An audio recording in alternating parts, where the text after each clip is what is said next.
It was small, cheap plastic, crooked, zip-tied to a metal post that absolutely had not been there the day before.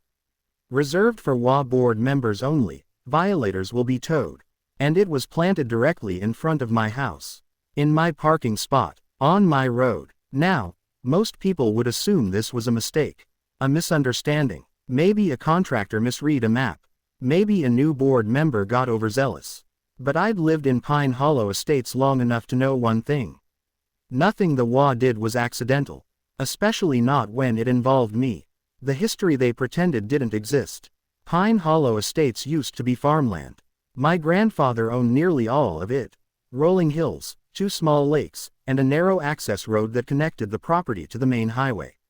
When developers came decades later, they bought most of the land.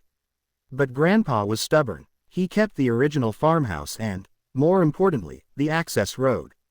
He didn't sell it, he leased usage rights. That detail would matter later. When he passed, ownership transferred to my father. Then to me, quietly. Legally, recorded with the county. No one cared because no one ever bothered checking. To the HOA, the road was just community infrastructure. To me, it was private property with a public access agreement. A technical difference, until someone crossed the line. The day my car vanished. I got home late Tuesday evening. Long shift, exhausted, mentally already halfway to sleep. My driveway was full, contractor's truck repairing the porch. So I pulled into my usual roadside spot. Except the spot was gone. Painted over. Fresh white lines. HOA parking. Stenciled across the asphalt like a territorial mark. I parked anyway. An hour later, my neighbor knocked. They towed your car. No warning. No notice. No courtesy. Just gone. That was the moment irritation turned into strategy. Because towing a resident's vehicle is petty. Towing a vehicle off land you don't own is something else entirely. The HOA's version of reality.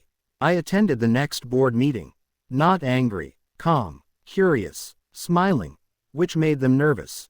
Board President Karen Whitmore adjusted her glasses like a courtroom judge. That section of roadway is under HOA authority, she declared. Interesting, I said. Based on what documentation? She slid a laminated neighborhood map across the table. It showed the road shaded in HOA colors. A decorative map, not a legal survey. Your signage, I said gently, was installed on privately owned land. Her smile sharpened. If you continue to disrupt community improvements, we will pursue fines. There it was. Not ignorance, confidence. They genuinely believed authority came from printing rules. So I asked one final question. Did anyone verify ownership before making permanent changes? Karen leaned back. We control all common areas. I nodded, stood up, and left without another word. They thought they'd won. They didn't realize they'd just admitted liability in front of witnesses. The paper trail they should have read. I didn't retaliate immediately. Revenge without preparation is just noise. Instead, I visited the county records office. Pulled original plats. Confirmed boundaries. Requested certified copies. Then I contacted a land use attorney. Not to sue, to clarify enforcement rights. 3 facts emerged. The HOA had a non-exclusive access easement, not ownership. Structural modifications required landowner consent. Unauthorized construction could void development compliance. And here's the beautiful part. If the primary access road lost compliance status, the entire subdivision's building permits could be suspended. Not revoked, suspended, meaning no construction, no additions, no resale approvals, an Unbuildable designation. All because someone planted a parking sign where they had no authority. The warning they ignored. I sent a certified letter to the HOA.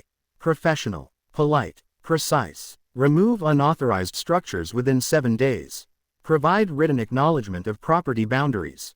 Reimburse towing fees, or I would petition for zoning review of the access road's legal status.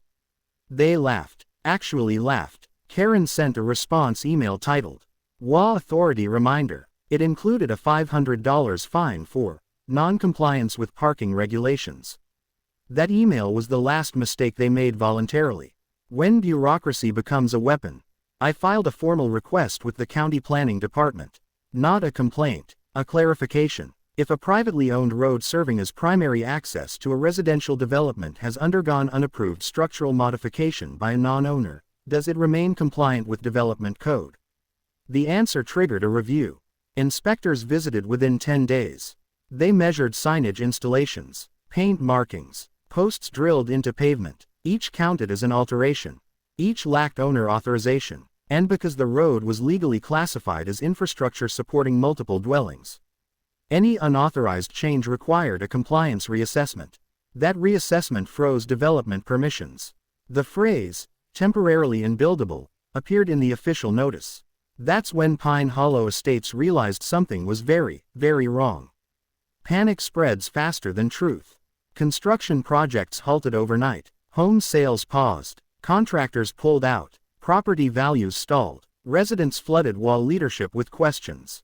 Karen called me personally. "This is harassment," she said. "No," I replied calmly. "This is documentation. You're hurting the entire community." I asked for a sign removal. Silence. Then she tried a new angle.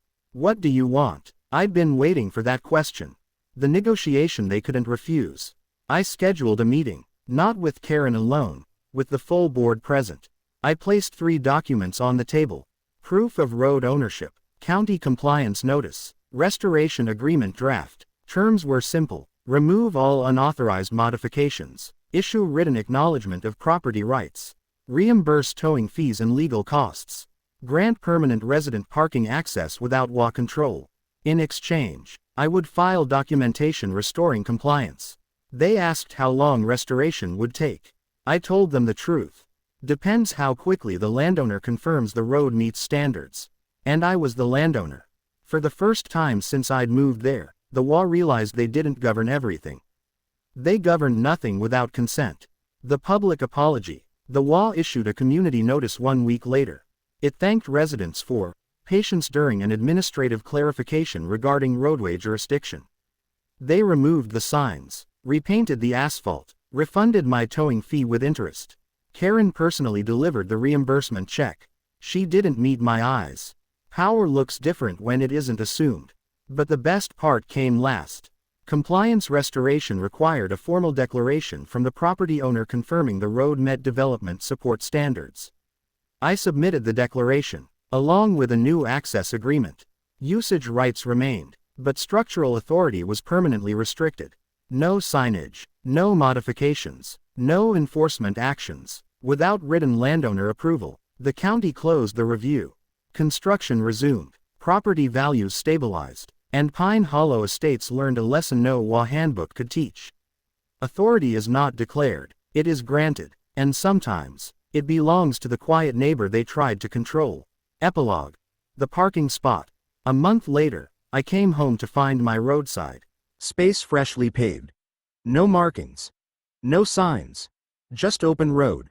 My neighbor asked if I planned to reserve it officially. I shook my head. "I don't need a sign," I said. "Ownership doesn't require announcements. It only requires patience and paperwork."